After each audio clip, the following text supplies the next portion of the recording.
হলো কি? বলি এমন গোগ্রাসে খাচ্ছ কেন? তোমার খাবার কি কেউ কেড়ে নেবে নাকি? ভাত কেন পারবে গিন্নি, কিন্তু আজ রাজসভায় পৌঁছতে দেরি হলে মহারাজ হয়তো আমার চাকরিটাই কেড়ে নেবেন। কেন? রাজসভায় কি এমন মহা কাজ আছে আজ? সে আমি বলতে পারবো না, তবে মহারাজ সকলকে ঠিক সময়ে রাজসভায় হাজির থাকতে বলেছেন। আমি চললাম গিন্নি। দুগা দুগা দুগা দুগা দুগা দুগা। সকলেই এসে গেছো দেখছি। এখন গোপাল এলেই আলোচনা শুরু করা যেতে পারে। গোপাল এলেই নয় মহারাজ, আপনার গোপাল এসেই গেছে। বাহ বাহ বাহ, খুব ভালো। তাহলে তো এবার আলোচনা শুরু করা যেতেই পারে। হ্যাঁ মহারাজ, শুরু করুন। আসলে ব্যাপারটা হচ্ছে কি, কদিন বাদেই তো দোল পূর্ণিমা। হ্যাঁ মহারাজ, ঠিক 5 দিন বাদে। বুঝলে, আমার বড় ইচ্ছে যে এবারে দোল পূর্ণিমাটা একটু অন্যভাবে উদযাপন করা। মানে তোমরা সকলে সস্ত্রী ওই দিন রাজবাড়িতে আসবে, সকলে একসঙ্গে রং টং খেলা যাবে, তারপর প্রসাদের খিচুড়ি খাওয়া। তোমরা রাজি তো? আমরা তো রাজি, কিন্তু আমাদের ঘরণীরা কি রং মাখতে রাজি হবে? রাজি হবে না মানে? রাজি না হলে বুঝিয়ে সুঝিয়ে তাদের রাজি করাতে হবে। এই সভাকবি রাজি করাতে পারবে তো? আমার সঙ্গে করে আরই আমার বউ চলে গেছে বাপের বাড়ি।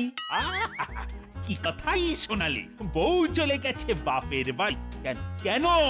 বউয়ের সাথে ঝগড়া হয় কেন? কি করব মহারাজ, সে যে বড় অবুঝ। থাক থাক, আর ব্যাখ্যা দেওয়ার দরকার নেই। রাজবৈদ্য, আগে আগে সে যে ওই বাতের ব্যথায় বড্ড কাহিল। হ্যাঁ কি বললে? বুদ্ধির বউ বাতের ব্যথায় কাহিল? এই এই তুমি কেমন বৈদ্য হে? নিজের বউয়ের বাতের ব্যথা সরাতে পারো না? কি করব মহারাজ, আসলে বড্ড ওই পুরানো ব্যথা তো, মানে আমার বিয়েরও ওই আগে থেকে। গরমকালে একটু ভালো থাকলেও শীতকালে বড় কাহিল হয়ে পড়ে। বাতের ব্যথা খুবই বেদনাদায়ক। উঠতে গেলে লাঠি, বসতে গেলে মাটি। ব্যথা ব্যথা, কত ব্যথা। তাহলে আর কি করা যাবে? মাঝখান থেকে দুটো বউ বাদ পড়লো। দুটো নয় মহারাজ, দুটো নয়, 3টে। মানে আমার বউকেও বাদের খাতায় ধরে রাখতে হবে। আগামীকাল সেও দোল পূর্ণিমা উপলক্ষে বাপের বাড়ি চলে যাচ্ছে। ওখানেও তো খুব বড় করে দোল উৎসব হয় কিনা। মানে বাহ বাহ বাহ বাহ বাহ, এ তো এক এক করে অনেক বই বাদ পড়েছে। তা সেনাপতি, তোমার? ইয়ে মানে হ্যাঁ আমি তাকে বোঝাবার চেষ্টা করব মহারাজ, নিশ্চয়ই করব। কিন্তু সে যে বড্ড লাজুক মহারাজ, ওই টপ করে ওই ঘরের বাইরে বেরোতেই চায় না। কি করি বলুন? তার মানে ধরে রাখতে হবে সেও বাদ। বাকি রইল গোপালের বউ, মন্ত্রীর বউ আর তোমাদের মহারাজ। ঠিক আছে, মানে এই তিনজনকে নিয়েই দোল খেলা হবে। সেরেছে, আমার গিন্নি তো কোনোদিনই রং মাখতে চায় না। কি গোপাল, আরে বিড়বিড় করে কি বলছো? না মানে কিছুই বলছি না মহারাজ। আর কিছু বললেও আমি কিন্তু শুনছি।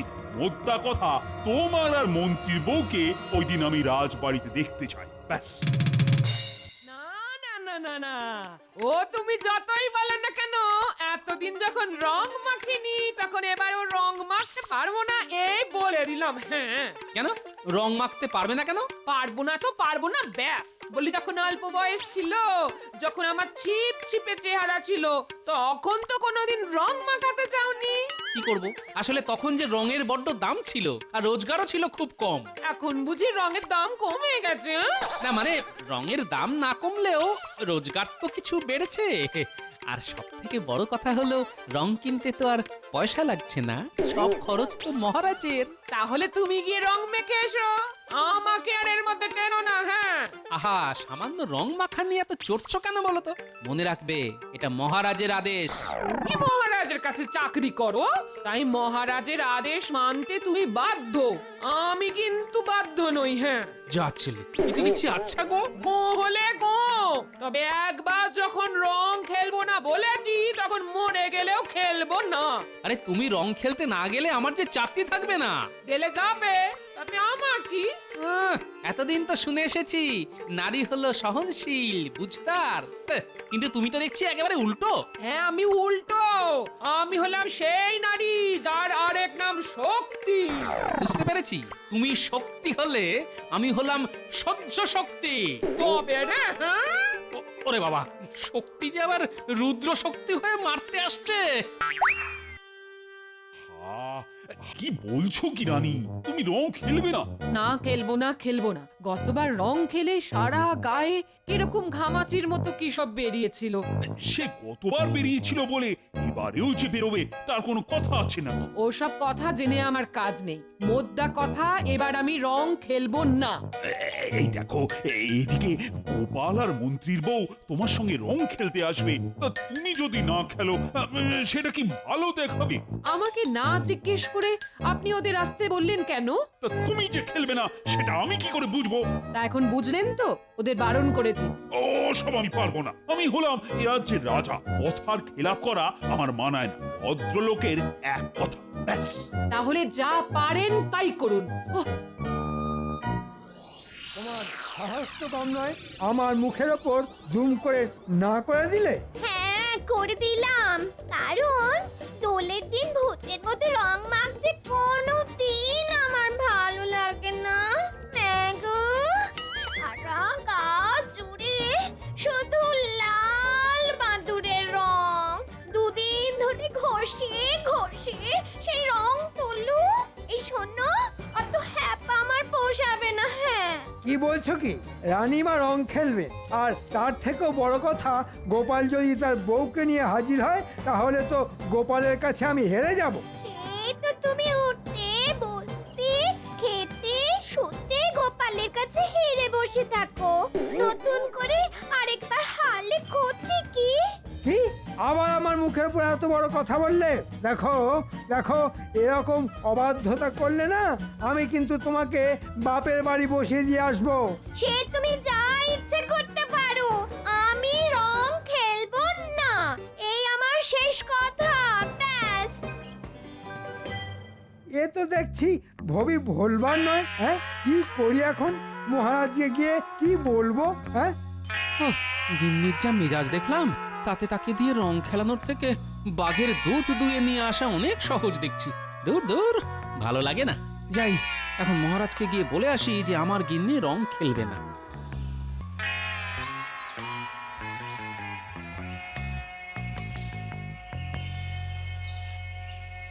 আমি আমি নিজেই দোল খেলার কথা ঘোষণা করলাম, আর এখন রানী যদি সত্যি সত্যি রং খেলতে না চায় তাহলে তো সকলের সামনে আমার মুখটা পুড়ে যাবে। ও, কি যে করি এখন, কি করে কথাটা সকলকে বলি? প্রণাম মহারাজ। হুম, মহারাজকে যেন খুব চিন্তিত দেখছি। কিছু কি হয়েছে মহারাজ? হয়েছে তোমার মাথা আর আমার মুখ। আপনার মাথা আর আমার মুন্ডু, কথাটা আমার মাথায় ঠিক ঢুকলো না মহারাজ। কাছে এসো বলছি।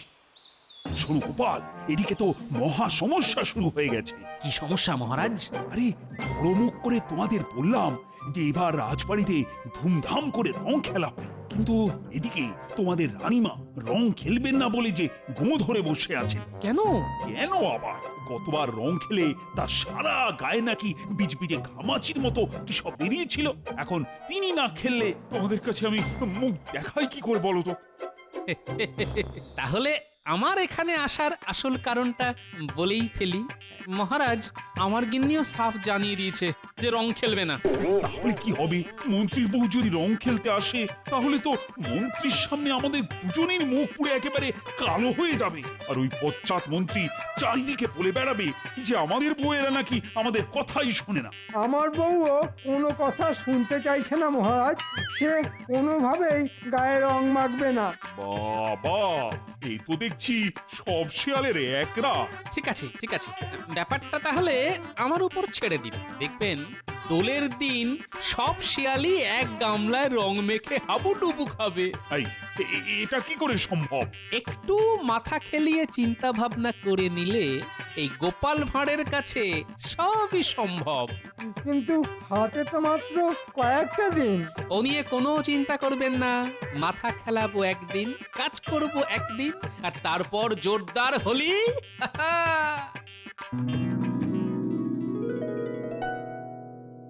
আচ্ছা দাদু, আমাদের কি জন্য এখানে ডেকে পাঠালে বলো তো? আরে বলছি বেশ কাজের মতো কাজ আছে তোদের জন্য, আর সব কাজ যদি ঠিকঠাক করতে পারিস তাহলে দোলের দিন বিকেলবেলা তোদের সকলকে পেট ভরে ভোলা ময়রার দোকানের গরম গরম রসগোল্লা আর মাখা সন্দেশ খাওয়াবো। ওরে বাস, রসগোল্লা আর মাখার সন্দেশ! বলো বলো, কি করতে হবে? তোর সেই গুলতিটা সঙ্গে আছে?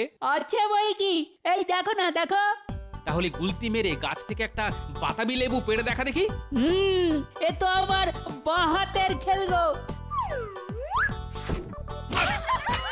ওরে বাবা, হাতের নিশানা নিখুঁত হলেও একেবারে আমার মাথার টাকের উপর ফেললি যে। তোমার মাথায় লাগেনি তো দাদু? না, বাতাবি লেবু নরম বলে খুব একটা জোরে লাগেনি বুঝলি, কিন্তু ওটা যদি বাতাবি লেবু না হয়ে বেল হতো তাহলে আমার এই কেশিন টেকো বেল মাথাটার যে কি অবস্থা হতো কে জানে। শোন গুলটে, শোন, দোলের দিন সকালে তোকে আমার কাজে লাগবে, তবে কি করতে হবে পরে বলে দেবো তোকে। হ্যাঁ, এবার আমায় বলো কি করতে হবে আমায়? আচ্ছা, বিড়ালের মতো নিঃশব্দে হাঁটতে পারবি? এমন ভাবে হাঁটতে হবে যে শাড়ির খসখসানির শব্দটাও যেন না পাওয়া যায়। কেন পারবো না? খুব পারবো। তাহলে হেঁটে দেখা দেখি। বাহ বাহ বাহ বাহ, খুব ভালো খুব ভালো। ঠিক আছে, দোলের দিন সকালে তোকে আমার কাজে লাগবে। আরে ওদের তো তোমার কাজে লাগবে বলছো, কিন্তু আমি? তুই চট করে গাছে উঠে দেখা দেখি কেমন চড়তে পারিস। আচ্ছা, এই দেখো। আরে দাঁড়া দাঁড়া দাঁড়া, মুখের কথা খসাতে না খসাতেই তো গাছে উঠে পড়লি। এই জল ভর্তি বালতিটা কে নিয়ে যাবে? কিন্তু কিন্তু দাদু, বালতি নিয়ে কিভাবে উঠবো? হ্যাঁ, একটা দড়ি নিয়ে আয় চট করে। এই নাও দাদু। এবার বালতির হাতলের সাথে দড়িটার এক প্রান্ত বাঁধ, আর আরেকটা প্রান্ত কোমরে বেঁধে গাছে উঠে পড়। এবার আস্তে আস্তে দড়ি দিয়ে বালতিটা টেনে তোল। দাদু, তোমার কি বুদ্ধি! শোন, দোলের দিন সকাল সকাল তোরা সকলেই বাতাবি লেবু গাছতলায় এসে দাঁড়াবি। কি কি করতে হবে সব বলে দেবো তোদের। দাদু, আজ হবে নাকি অল্প অল্প করে রসগোল্লা আর মাখা সন্দেশ? ওই কাজের বায়না আর কি। দারুণ বলেছিস, কাজের বায়না। চল তাহলে, তবে যাবার পথে ট্যাপার পুঁচকে কেউ ডেকে নেব বুঝলি, দোলের দিন ওদেরও কাজে লাগবে আমার। ওদিকের খবর কিছু শুনেছেন? কি খবর ভাই?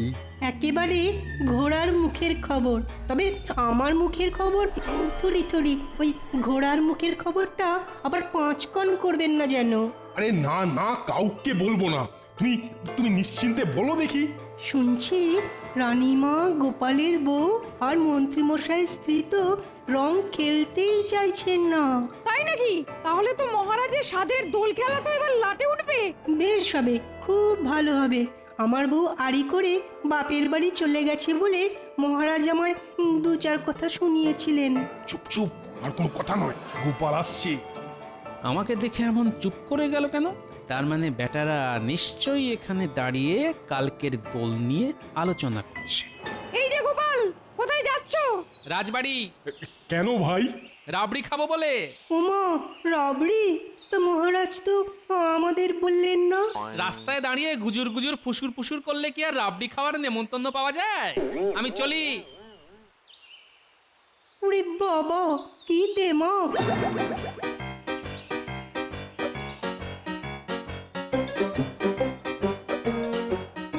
আরে গোপাল, আজ বাদে কাল দোল, তা বৌদির খেলার ব্যাপারে কি ব্যবস্থা করলি? এদিকে বলে কিনা চিন্তায় চিন্তায় আমার মাথার মধ্যেটা কেমন দপদপ দপদপ করছে। কোনো চিন্তা করবেন না মহারাজ, এমন ব্যবস্থা করে রেখেছি না যে কাল সকলে দৌড়ে দৌড়ে রং খেলতে আসবে। হ্যাঁ, তাই নাকি? এই গোপাল, বলো বলো বলো, বলো না, কি ব্যবস্থা করছো? বাবা বাবা, মাথা খেলিয়ে কি বুদ্ধিটাই না বের করেছো গোপাল। সত্যি তোমার বুদ্ধির কোনো তুলনা নেই। আজ তাহলে সেই দিন, মানে দোল। যা যা বলেছি সেই মতো যে যার কাজে লেগে পড়। তুমি কিচ্ছু চিন্তা করো না দাদু, তোমার কথা মতো কাজ হয়ে যাবে। আমি তাহলে বাড়ির দিকে যাচ্ছি। গুলটে, আয় আমার সঙ্গে।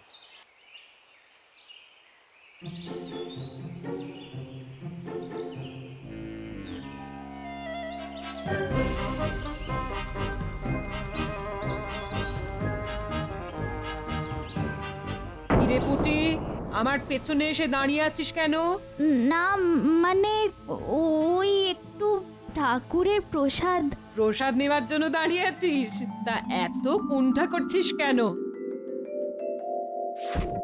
নে, হাত বাড়া, কপালে ছুঁয়ে মুখে দে। যাক বাবা, খুব জোর বেঁচে গেছি। মাথার চুলে পুরো রং ঢেলে দিয়েছি, বুঝতেই পারিনি। এবার তাহলে আমি আসি রানীমা। হ্যাঁ, আয়, ভালো করে রং খেলিস তোরা। আমি যাই, মহারাজের পায়ে এই আবির ছুঁয়ে প্রসাদ দিয়ে আসি।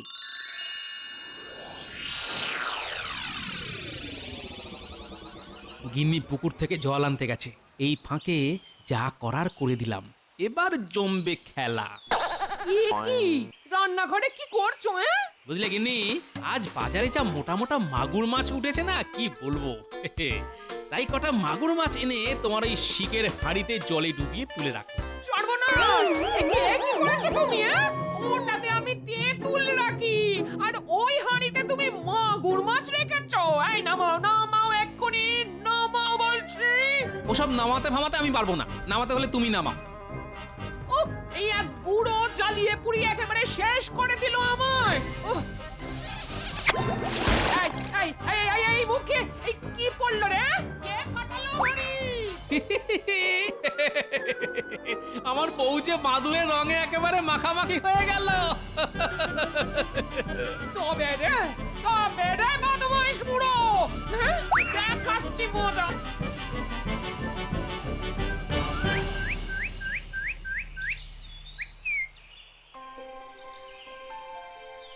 নিন, রাধা কৃষ্ণের প্রসাদ নিন। এবার পাটা একটু বাড়ান, পায়ে আবির দেব। গোপালের কথা মতো এবার রানীকে মোক্ষম ঠকাতে হবে। আরে রানী, তোমার মাথায় সাদা মতন এটা কি?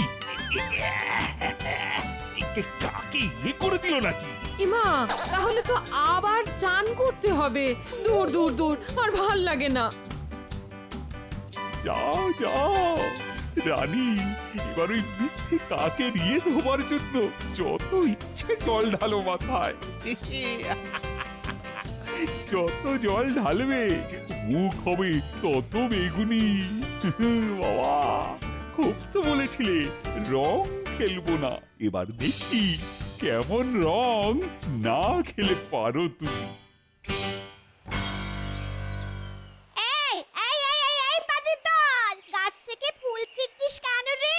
কি রে, ভালো করে কথা কানে গেল না? দাঁড়া দাঁড়া, দেখাচ্ছি তোদের, দেখাচ্ছি, দাঁড়া। পালিয়ে যাবি কোথায়? ধরতে পারলে না কানগুলো টেনে ছিঁড়ে নেব। হ্যাঁ, কে রং ঢাললি আমার গায়ে? ওরে হতচ্ছাড়া ন্যাপলা, হ্যাঁ? তোরই কাজ। দাঁড়া দাঁড়া দাঁড়া, তোর একদিন কি আমার একদিন। দাঁড়া দাঁড়া বলছি, দাঁড়া। লাল রঙে আমার গিন্নি একেবারে লাল টমেটো হয়ে গেছে। বুদ্ধি বটে গোপালের, বুদ্ধি বটে। কি এমন লাল রং কে মাখালো তোমায়? ন্যাপলা, কিন্তু এমন বাদুড়ে রঙে তোমায় কে চুবিয়েছে? কে আবার? ওই যে আমার ঘরের শত্রু টেকো বুড়ো। চলো চলো চলো, মহারাজের কাছে গিয়ে নালিশ করে আসি। মহারাজকে বলে কিচ্ছু হবে না, তার থেকে বরং রানীমার কাছে চলো, তিনি এর বিচার করবেন। ঠিক বলেছো, তাই চলো, তাই চলো চলো।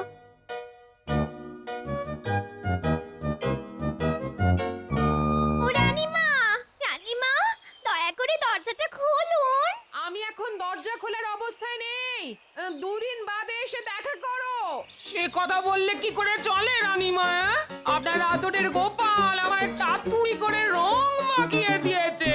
ন্যাপলা গাছের উপর থেকে আমার মাথায় রং ঢেলে দিয়েছে। তাহলে আমার অবস্থা দেখো। এ কি রানীমা, কালি ঝুলি মেখে আপনিও তো একসা। আপনার এই অবস্থা কে করলো? সেটা ঠিক বলতে পারবো না গো। তোমাদের মহারাজ বললেন আমার মাথায় নাকি কাকের ইয়ে, তাই দৌড়ে মাথা ধুতে গেলাম। উমা, মাথায় যে জল ঢেলেছি অমনি হড়হড় হড়হড় করে বেগুনি রঙে মুখ ভর্তি হয়ে গেল গো। তাই আমার মনে হয় এ সবই তোমাদের মহারাজের কারসাজি। আমি রং খেলবো না বলেছিলাম বলে এই উল্টো চাল চেলেছেন। মহারাজকে দোষ দেবেন না রানীমা, আসলে রং খেলবেন না বলে আপনারা তিনজনই তো ধনুক ভাঙা পণ করেছিলেন, তাই বাধ্য হয়ে আমি এই চাল চেলেছিলাম। তুমি?